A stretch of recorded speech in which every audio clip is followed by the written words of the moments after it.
These are temporary. These can be placed at the time of surgery, which there's some advantages. Maybe your patient is getting married next week.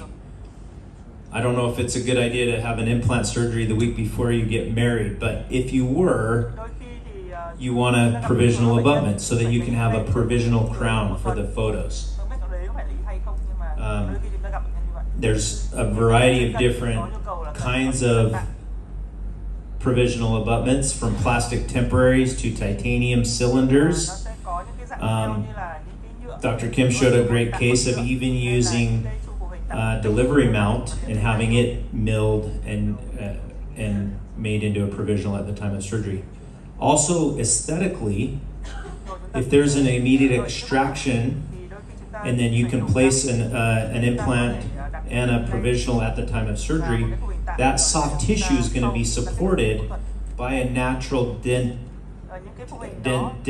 or a natural form, and it'll ultimately hold up that soft tissue that much better. So here's that picture again, digital workflows. So the first element of a digital workflow is the scan. It's the data acquisition. We need that information in order to be able to then upload it into a type of software. We've heard a little bit about RealGuide. RealGuide is a free software, planning software, that is great to take that information into your RealGuide, and then from there you can treatment plan and start to do the case. So why RealGuide? RealGuide is an open, free, universal, and intuitive platform that is cloud-based. So it can be done from any device that you have, whether it's your phone or iPad, laptop. You don't have to be tied down to a particular computer just in your office or at your clinic. So it has a lot of flexibility that way.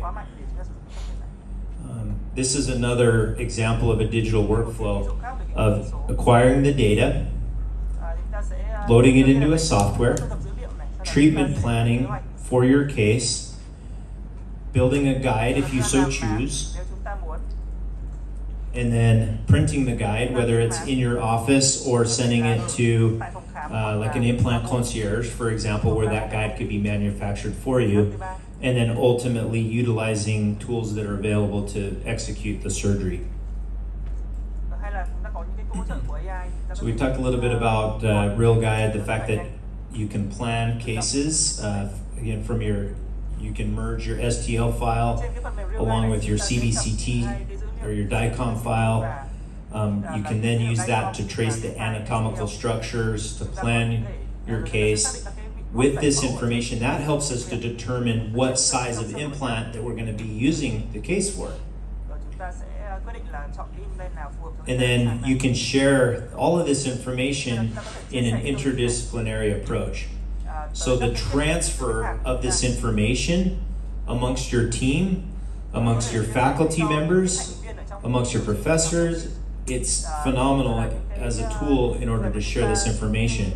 And then from a clinical standpoint, you can involve your laboratory, you can involve your restorative specialist if you use one. You can transfer the information to your surgical specialist as well. And then if you so choose, you can guide, you can plan and then guide, you can design the guide within the software.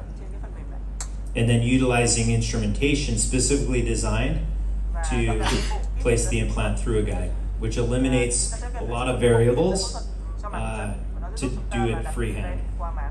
So these are tools to understand, and as you gather the knowledge, part of the education is learning when to use these and when not to, because you don't have to use them all the time.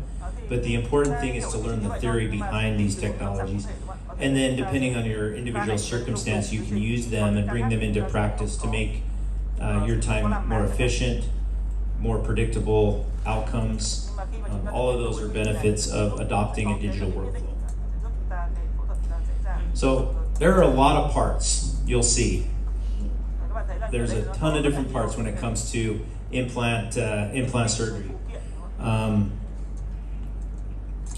by incorporating what's called an ENCODE healing abutment, I'll end on this. And Dr. Town showed a couple of cases, but a healing abutment placed at the time of surgery that could then be used as a digital scan body, can be used as an impression coping, as well as the healing abutment, eliminates the need to take on and off parts multiple times throughout the healing process.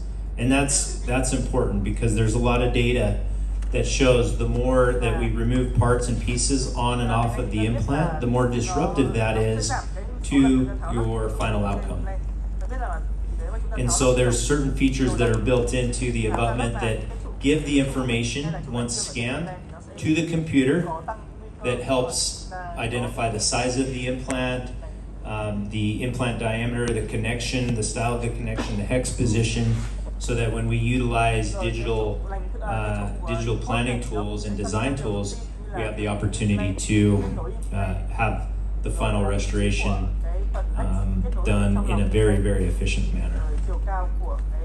So we're about out of time, and I will end with this slide here